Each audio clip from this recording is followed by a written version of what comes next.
Bom, pessoal, estou aqui para a gente fazer uma revisão, né? Sou o professor Eduardo, para quem ainda não me viu presencialmente, professor de inglês, geografia e história. Estou aqui para fazer uma revisão de inglês, né? Que é a disciplina que vocês têm mais dificuldade, principalmente as pessoas que estão online, que não têm um contato direto comigo, com a explicação. Então, a gente vai fazer uma revisão para avaliação de inglês, certo? Espero que ajude vocês e qualquer dúvida é só perguntar no privado, lá no WhatsApp, para quem está em casa. Quem está presencial também pode assistir para revisar e tudo mais e perguntar também. Então, os conteúdos que vão cair na prova são o passado simples, simple past, e o discurso direto e indireto, direct and reported speech, certo?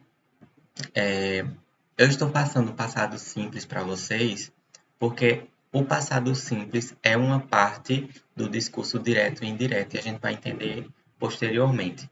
Mas primeiro a gente vai começar com o passado simples, que é mais uma revisão que, obviamente, vocês já viram nos anos anteriores. O passado simples, né?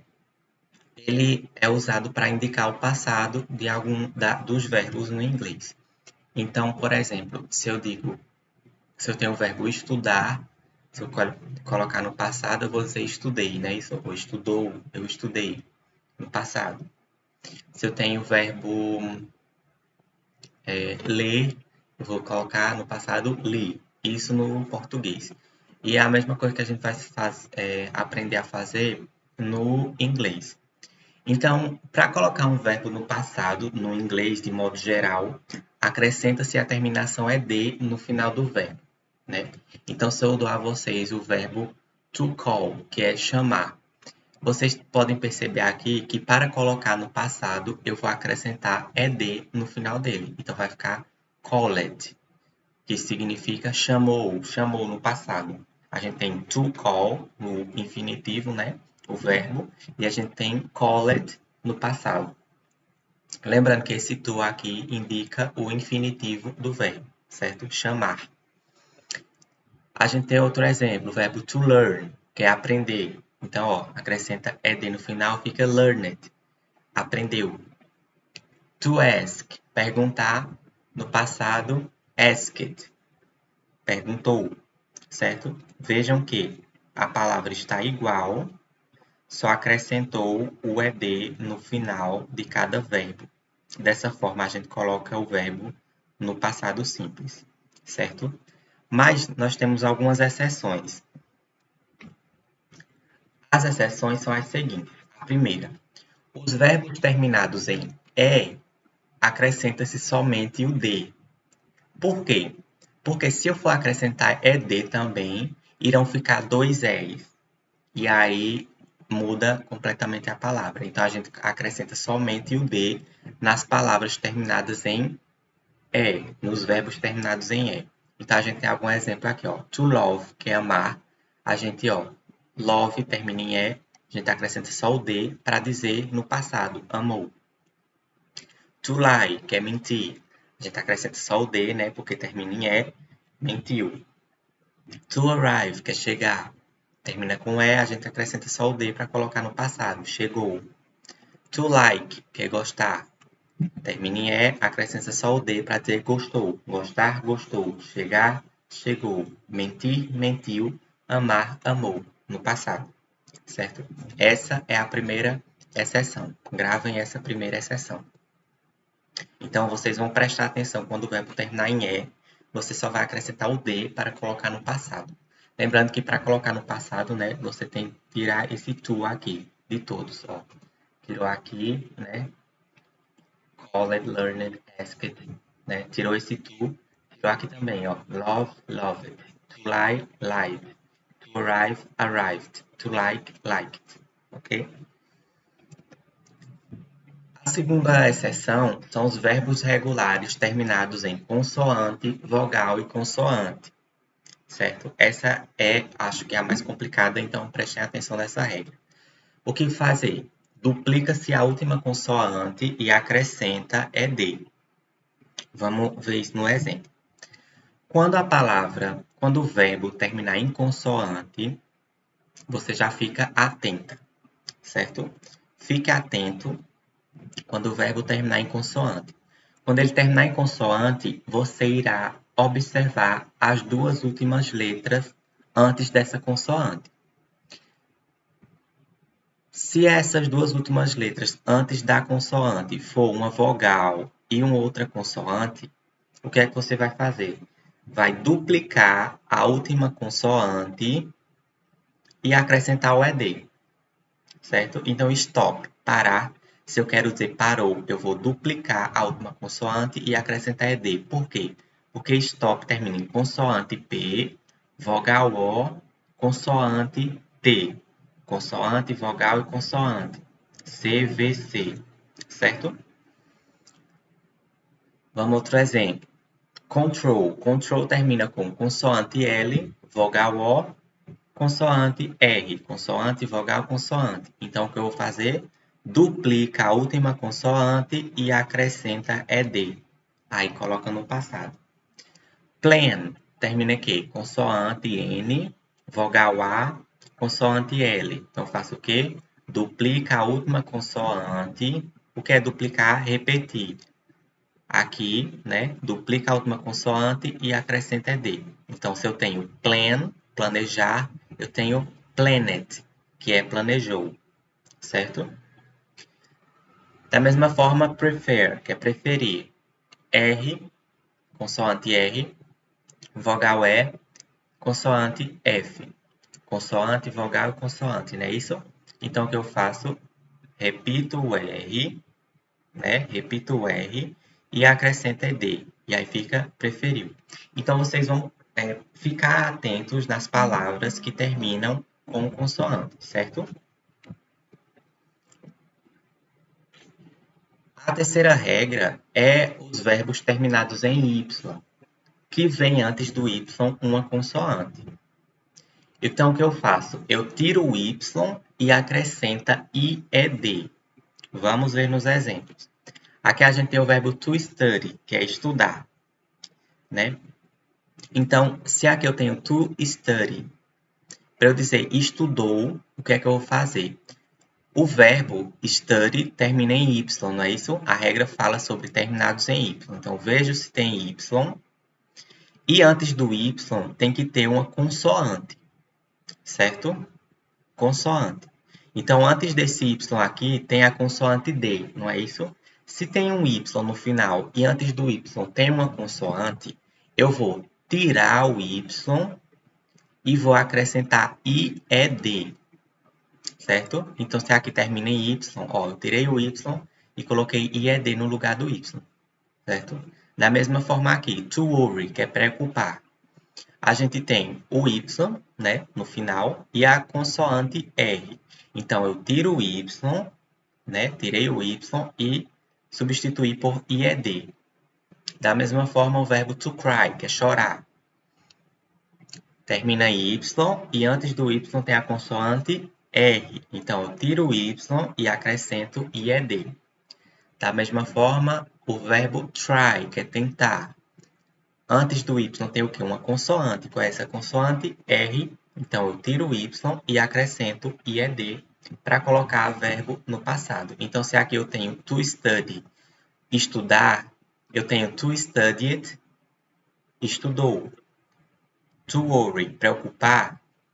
To worried, preocupou. Se eu tenho to cry, chorar, cried, eu tenho chorou. Se eu tenho to try, que é tentar, tried, tentou, certo? Coloca as palavras do infinitivo para o passado. Ah, professor, mas se a palavra, se antes do Y vier uma vogal ao invés de uma consoante? Se antes do Y vier uma vogal, acrescenta-se somente o ED normalmente. Então, eu tenho to enjoy, que é aproveitar. Antes do Y, termina em Y, né? Você já fica atento quando termina em Y. Antes do Y vem uma vogal, eu não vou fazer nada além de acrescentar ED. Então, eu tenho aproveitar, to enjoy, enjoy it, aproveitou. Da mesma forma aqui, to stay, que é ficar. termina em Y, fique atento. Antes do Y, vogal ou consoante? Vogal. Então, eu acrescento só ED no final do Y. To play. Termina em Y, fica atento. Antes do Y tem o quê? Vogal ou consoante? Uma vogal. Então, eu faço o quê? Acrescento só ED no final. Então, se aqui eu tenho to enjoy, enjoy it, fica aproveitou. Aproveitar, aproveitou. Ficar, ficou. Brincar, brincou. Certo? E aí, através dessa explicação é que a gente entra direto para o discurso direto e indireto. Por quê? Porque no discurso direto e indireto a gente vai precisar dessa explicação sobre o passado. Mas primeiro vamos ver o que é o discurso direto. Né?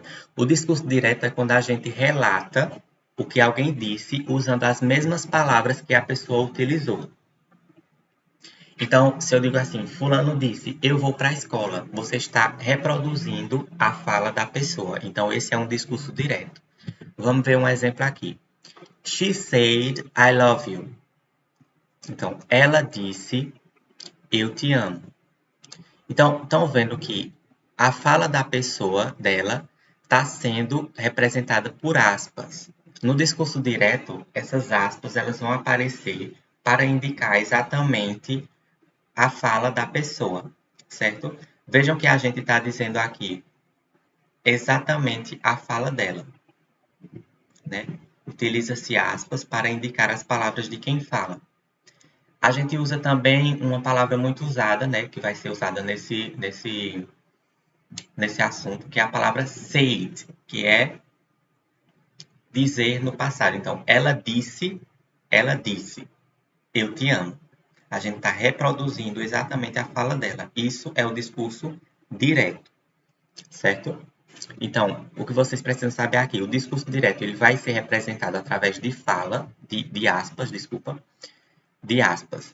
Então, quando a frase vier com as aspas, ela provavelmente está no discurso direto, porque essas aspas vão ser a reprodução, para separar a reprodução exata da fala de outra pessoa, certo? No discurso indireto, é quando a gente vai usar o passado, como a gente viu anteriormente. Por quê? Porque quando eu digo assim, o discurso indireto é quando nós relatamos o que foi dito com as nossas próprias palavras. Então, se nessa frase aqui ela diz, a gente tem, ela disse, eu te amo, nessa frase aqui a gente está dizendo com as palavras da pessoa, né? Já no discurso indireto a gente vai dizer com as nossas palavras. Então, a gente diz, ela disse que me amava, certo? Percebam que o verbo principal da frase, que é amar, aqui está no presente. Eu te amo, presente, agora, certo? E aqui, quando eu digo ela disse que me amava, está no passado. Então, por isso que a gente aprendeu o passado nos slides anteriores, certo? Então, no discurso indireto, a gente vai ter o she, sujeito, ela disse, da mesma forma do direto. E a gente vai usar esse that aqui, que significa que. Então, ela disse que.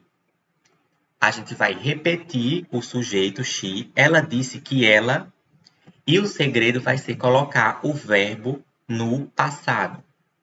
Então, tudo isso aqui, esse said e esse that e esse she, vão se repetir em todas as frases.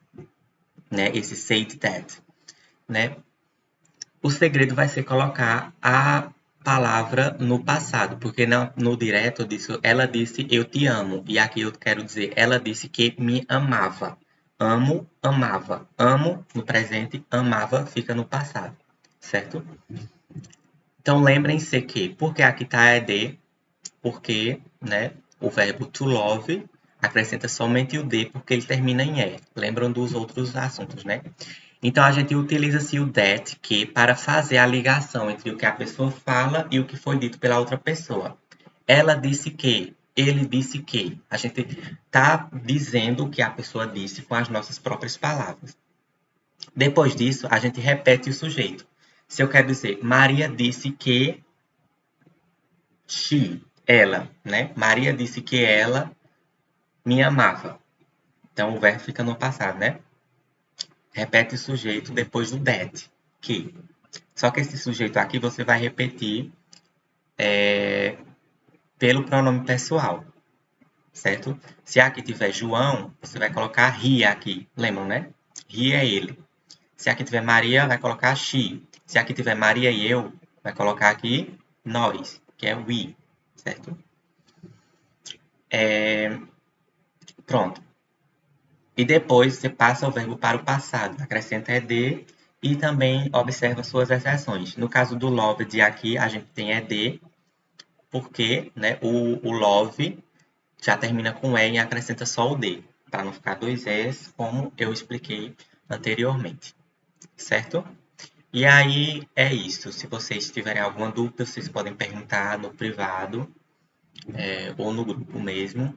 E aí vocês podem observar as anotações no caderno, continuar revendo esse vídeo até a próxima semana, que vai ser a nossa prova de inglês, certo? E bons estudos!